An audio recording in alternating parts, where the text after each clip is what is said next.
On va parler des rêves prémonitoires, les prophéties, les visions inexpliquées. Et si c'était notre cerveau qui avait des pouvoirs extraordinaires? C'est l'avis de notre neuropsychologue, ça ne va pas vous étonner, Sylvie Choqueron.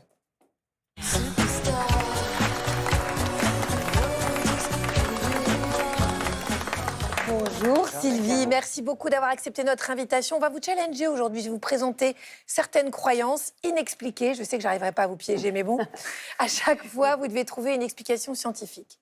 Est-ce que vous vous en sentez capable, Sylvie Choqueron? Je suis tout à fait prête, Agathe. Très bien. Pour commencer, je vous propose de lire l'horoscope du jour. Il est ici, Poisson. Vous avez besoin que les autres vous apprécient et vous admirent, mais vous avez tendance à vous critiquer, bien que votre personnalité présente quelques faiblesses. Vous êtes généralement en mesure de compenser. Alors, on se reconnaît? Tout le monde se reconnaît, c'est bien ça le problème. Parce que C'est votre signe. si moi je vous dis, vous avez de l'audace et vous pourriez même franchir des limites. Pas du tout. Vous pensez que j'ai lu votre horoscope? Non, pas du tout, Sylvie. Non, en réalité, c'est ce qu'on appelle l'effet Barnum. Alors, qu'est-ce que c'est que l'effet Barnum? C'est le fait qu'on va vous dire des phrases très généralistes, qui ont justement cette possibilité de faire que vous vous identifiez. Tout le monde va se reconnaître dans ces phrases.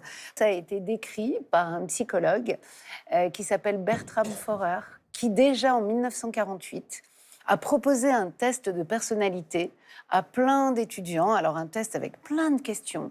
Tout le monde a scrupuleusement répondu à ce test de personnalité. Et ensuite, il a donné la même synthèse à tous les étudiants, le même texte. Et tout le monde a trouvé que ça lui correspondait, que ça correspondait aux réponses. Et la preuve, c'est tout simplement qu'on va tous s'identifier à des choses très générales.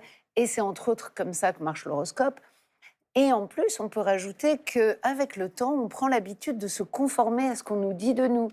Donc les gens vont dire « Ah non, mais moi je suis scorpion, je me comporte comme ça, moi je suis vierge, j'ai ce type de pensée », simplement parce qu'on s'est conformé à ce qu'on nous a raconté sur notre signe. Comment est-ce qu'on explique que les femmes se passionnent davantage pour l'astrologie que les hommes? Alors, souvent, on entend des affirmations qui sont un peu des stéréotypes de genre. Du type, les femmes sont plus crédules, elles croient à toutes ces choses, les hommes sont plus rationnels, ils ne croient pas à toutes ces foutaises. Mais en réalité, ce n'est pas vrai. C'est simplement que les femmes ont pris l'habitude d'exprimer beaucoup plus leurs doutes, leurs pensées, et qu'elles n'ont pas honte de dire qu'elles vont aller voir quelqu'un pour une voyante, par exemple, pour aller demander ce qui va se passer dans le futur. Et quand elles vont faire cet acte-là, quand elles vont aller voir une voyante, finalement, ce qu'elles cherchent, c'est pas tant de prédire l'avenir, elles n'y croient peut-être pas plus que les hommes. En fait, ce qu'elles cherchent, c'est un endroit où elles vont avoir le droit de déposer leurs doutes, de poser leurs questions, d'être écoutées, de ne pas être jugées, et même d'être conseillées éventuellement. Ça rejoint ce que disait Elios tout à l'heure, absolument. Autre croyance inexpliquée, Sylvie, les rêves prémonitoires. Donc, on a tous parfois rêvé de quelque chose qui se produit ensuite dans la vraie vie. Il y a cette histoire, par exemple, qui est hallucinante, d'un Américain qui a prédit dans un rêve qu'il allait gagner au loto. Bim, il devient millionnaire. Donc là, vous avez une explication, j'imagine? Bien sûr. Alors déjà, le fait qu'il ait rêvé qu'il allait gagner au loto, ça l'a sans doute poussé à prendre un billet. Parce que pour gagner au loto, il faut d'abord jouer, évidemment. Tous les gagnants ont tenté leur chance. Exactement. Et puis, évidemment, là, on est face à ce qu'on appelle un billet de confirmation. Donc, en fait, Donc c'est un énorme hasard. Exactement. En réalité, il aurait pu rêver de n'importe quoi, mais il a rêvé de ça. Ça s'est produit. Et comme ce qui s'est produit a confirmé son rêve, lui, il est persuadé qu'il y a un lien entre les deux et que son rêve était prémonitoire. Mais en réalité, on rêve de millions de choses qui ne se passeront jamais, heureusement, parce qu'il y a aussi les cauchemars et qu'on n'a pas envie que ça se réalise. Et puis, il ne faut pas oublier aussi, on sait aujourd'hui que ce dont on rêve est influencé par des choses qu'on a véritablement perçues. Dont on n'était pas forcément conscient, mais que notre cerveau a perçu. Et donc, de ce fait, ça revient dans le rêve, et quand ensuite ça se passe dans la réalité, on a l'impression que ça confirme notre rêve. Mais en réalité, c'est parce qu'on avait perçu des bribes de choses qui sont arrivées dans notre rêve et qui se sont réellement passées ensuite. Et Sylvie, si je peux rajouter, on oublie les millions de personnes qui ont rêvé gagner au loto et qui, elles, n'ont pas gagné. Bien sûr. Billet du survivant. Bon, écoutez, vous me déprimez. Franchement, j'ai le cafard maintenant. Les arts divinatoires, ça passionne les Français. Mais attendez de voir ce qui se passe ailleurs avec Sarah Kadour. Oh là là, sa lunette.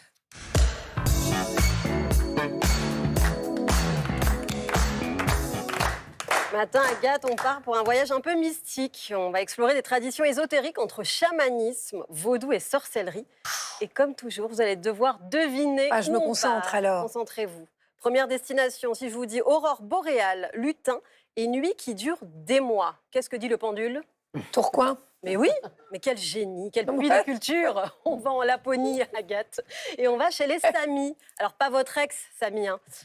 L'une de vos nombreuses conquêtes, mais sachez que chez les Samis, c'est un peuple, en fait, un peuple autochtone du nord de l'Europe, pour qui la spiritualité est profondément liée à la nature. On parle ici de chamanisme ancestral. Le chaman utilise un tambour sacré, des chants traditionnels et entre parfois en transe pour communiquer avec les esprits, demander des réponses ou même guérir, parce que dans leur vision du monde, tout a une âme. Les animaux, les rivières, les montagnes et même les anecdotes d'Arnaud Loquier. Incroyable. Petit détail assez fou, ces aurores boréales qu'on rêve tous de filmer pour Instagram, chez certains Samis, elles sont perçues comme des esprits, parfois même des âmes. Alors je vous propose qu'on change vite de destination avant qu'elle décide de nous jeter un Oui, sort. oh là là là là, enchaînons, mon Dieu. Changer de pays, on va où? On va rester dans le Grand Nord. Si je vous dis cornemuse, druide et Bono du groupe U2. Guadalajara. Guadalajara, c'est ça, en Irlande. On part en Irlande. Ici, on plonge dans une ambiance complètement différente. L'Irlande, c'est la terre des légendes celtiques, des druides et des récits anciens qui se transmettent depuis des siècles. Certaines retraites modernes s'inspirent encore de ces traditions, notamment pendant les fêtes païennes comme Samhain, l'ancêtre d'Halloween, où l'on célèbre le passage entre le monde des vivants et celui des esprits. Alors au programme, rituels, méditation, tirage de cartes, connexion à la nature et parfois même fabrication de potions. Bon, en général, on fabrique plus des tisanes que des sortilèges, mais l'intention est là. Et tout ça, ça se fait en lien avec les éléments. Le feu pour l'énergie, l'eau pour les émotions, l'air pour l'esprit.